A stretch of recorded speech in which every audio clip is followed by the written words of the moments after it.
Trafic d'or, les mesures prises par le SAMIFIN. Sans parler particulièrement de l'exportation illicite de 73,5 kg d'or saisis en Afrique du Sud, le directeur général du SAMIFIN a expliqué le rôle de ces services dans pareille situation.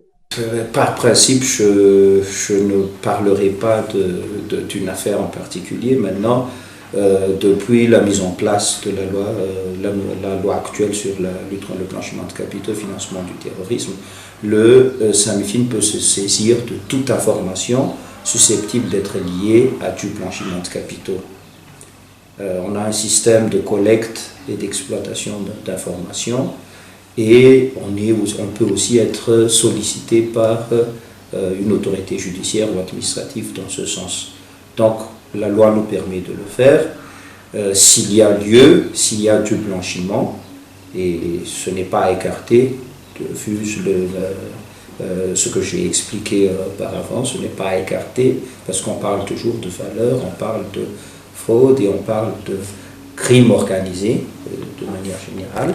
Donc, il n'appartient qu'au SAMIFIN donc de voir dans quelle mesure est-ce qu'il peut intervenir dans le cadre évidemment de ses missions et de ses compétences sans empiéter sur la compétence des autres structures, mais comme je l'ai expliqué tout à l'heure, nous on travaille sur l'aspect blanchiment, donc transformation, déguisement ou alors constitution d'avoir dans une autre juridiction qui consiste donc à faire échapper certains avoirs illicites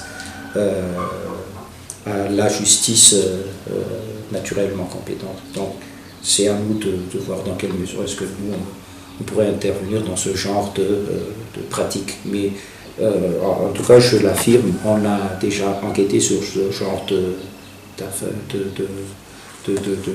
criminalité et on continuera à le faire tant que ça coïncide avec notre mission.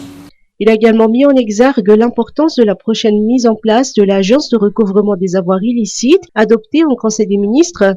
Cette agence permettra de les gérer et d'éviter que le délinquant ne récidive.